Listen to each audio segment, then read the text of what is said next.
கூலா சோரா real lemon juice சேர்க்கப்பட்ட line நன்னாரி சர்பத். திமுக கூட்டணியில் இந்திய கம்யூனிஸ்ட் இல்லை. இன்று உள்ள சூழலில் திமுக கூட்டணியில் இடம்பெற இயலாது என்றிருக்கிறார் இந்திய கம்யூனிஸ்டின் மாநில செயலர் மு. வீரபாண்டியன். இதுகுறித்து பேசுவதற்காக மூத்த பத்திரிகையாளர் திருமிகு தராசு ஷியாம் இணைந்திருக்கிறார். ஷியாம் சார், வணக்கம். வணக்கம். முதல்ல காங்கிரஸ், விசிக, அதுக்கப்புறம் IUML, சரி இடதுசாரிகள் தான் இருக்கிறாங்க திமுகவோட அப்படின்னு பார்த்தா பே. சண்முகம் அவர் பேசும்போது மதச்சார்பற்ற முற்போக்கு கூட்டணின்ற ஒரு கூட்டணி இன்னைக்கு எக்ஸிஸ்டன்ஸ்லேயே இல்லை அப்படின்னாரு. இப்போ இந்திய கம்யூனிஸ்டும் நாங்க கூட்டணியில் இல்லை, தொடர முடியாத சூழல் என்று இருக்கிறார்கள். ஏற்கனவே எதிர்பார்க்கப்பட்ட ஒன்றுதானா? இடதுசாரிகளுடைய இந்த நிலைப்பாட்டை எப்படி புரிந்து கொள்வது? ஓரளவுக்கு எதிர்பார்க்கப்பட்ட ஒன்றுதான். இன்னும் சொல்ல போனால் இடதுசாரிகள் கூட தாவேக அமைச்சரவையில் பங்கு பெறுவார்கள் என்றுதான் நான் யூகிக்கிறேன். திமுக கூட்டணியை பொறுத்தவரையில் 2026 தேர்தல் முடிவுகளுக்கு பிறகு அந்த கூட்டணி கொஞ்சம் கொஞ்சமாக கரைந்து விட்டது. திமுகவும் இந்த யதார்த்தத்தை புரிந்து கொண்டு விட்டது என்றுதான் நான் நினைக்கிறேன். ஆரம்பத்தில் காங்கிரஸ், இப்போது கடைசியாக CPI என்று நாம் எடுத்துக்கொள்ளலாம். ஒரு வகையில் பார்த்தால் இது நல்லதுதான். திமுகவை பொறுத்தவரையில் இனிமேல் புதிய கூட்டணியை அமைக்க வேண்டும். அகில இந்திய கூட்டணி என்கிற அந்த கனவு இனிமேல் கிடையாது. இந்தியா கூட்டணி என்பது இல்லவே இல்லை. அதாவது 2026 தேர்தல் களத்திலேயே இந்தியா கூட்டணி இல்லை. அப்படியான சூழ்நிலையில் காங்கிரஸ் கட்சியின் தலைமையை ஏற்று இயங்குகிற அல்லது ஜனநாயக சக்திகளுடன் இயங்குகிற பிற கட்சிகளோடு கண்டிப்பாக திமுக இடம்பெற முடியாது என்றாகிவிட்டது. திமுக மாதிரியான மாநில கட்சிகளோடு அகில இந்திய அளவிலே உறவு கொள்ளலாம். ஆனால் தமிழ்நாட்டு தேர்தல் கணக்குக்கு எந்த வகையும் பொருந்தாரு. இங்கு அவர்களுக்கு ஓட்டு கிடையாது. அது டிஎம்சியாக இருந்தாலும் சரி அல்லது சமாஜ்வாதியாக இருந்தாலும் சரி, இங்கு ஓட்டு கிடையாது. அகில இந்திய அளவிலே ஒரு கோஆபரேஷன் இருக்கும். ஆக புதிய அணிகளை நோக்கி போகிறது. தாவேகாவுக்கு இதுல என்ன லாபம் என்று பார்க்க வேண்டும். திமுக கூட்டணியில் இருந்து கூட்டணி நிர்பந்தங்களுக்கெல்லாம் திமுக அதன் நீண்ட நெடிய சீனியாரிட்டி அடிப்படையிலே அதை சமாளித்து வந்தது. தாவேகாவுக்கு அந்த சீனியாரிட்டி கிடையாது. இனிமேல் இந்த கட்சிகள் எல்லாம் தாவேகா கூட்டணியில் இடம்பெற்றால் இந்த கட்சிகள் கொடுக்கிற நிர்பந்தங்களுக்கு தாவேகா அடிபணிய வேண்டியது வரும். 5 இடைத்தேர்தல்களை பற்றி இப்போது பேசப்பட்டு வருகிறது.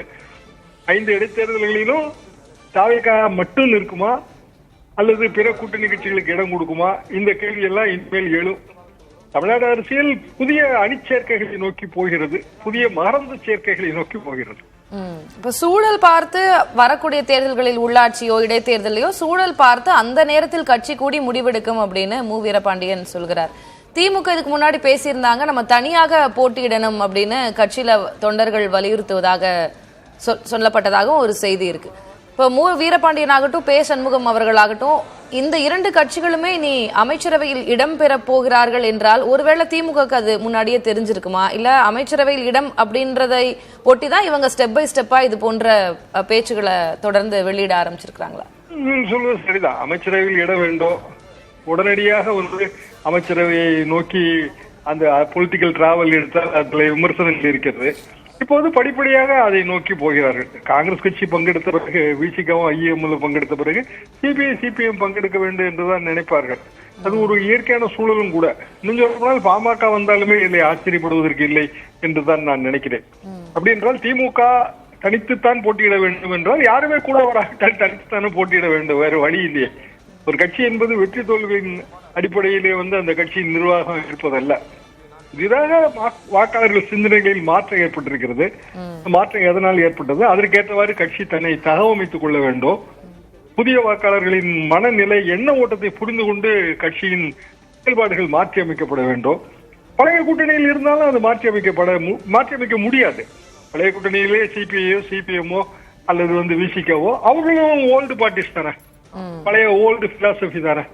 அவர்கள் மட்டும் என்ன எப்படி புதிய வாக்காளர்களின் சிந்தனையை புரிந்து கொண்டு செயல்பட்டு விட போகிறார்கள்? திமுகவுக்கு எந்த அளவுக்கு சீனியாரிட்டி இருக்கிறதோ அதை விட அதிகமான சீனியாரிட்டி இடதுசாரிகளுக்கு இருக்கிறது. அவர்களும் எல்லாமே புதிதாக செய்ய வேண்டும் என்கிற நிலை, அந்த பொறுப்பை அவர்கள் தாவேகாவிடம் விடுகிறார்கள். தாவேகாவோடு இணைந்தால் தாங்களும் புதியவர்கள் மாதிரி தோற்றமளிப்போம் என்பது அவர்கள் கணக்காக இருக்கிறது. அப்படி இருக்கும்போது போயாக வேண்டும்.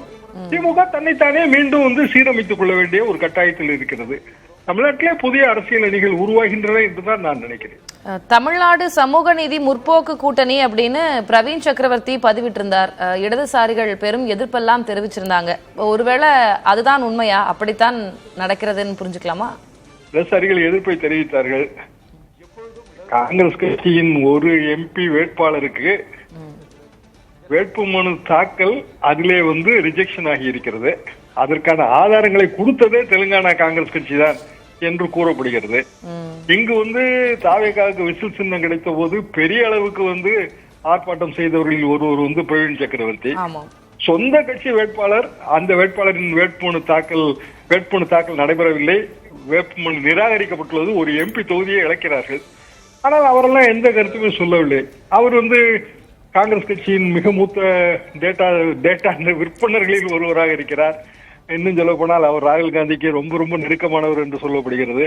கருத்தே சொல்லாமல் கடந்து போகிறார். அப்படி இருக்கும்போது தமிழ்நாடு அரசியலிலே அவர் சொல்கிற கருத்துக்கள் எல்லாம் பெரிய சாகாவரம் பெற்ற கருத்து என்று நான் நினைக்கவில்லை. தமிழ்நாட்டு அரசியலிலே இப்போ தாவேகா ஆட்சியில் இருக்கிறது. தாவேகாவுக்கு ஒரு மவுசு தெரிகிறது.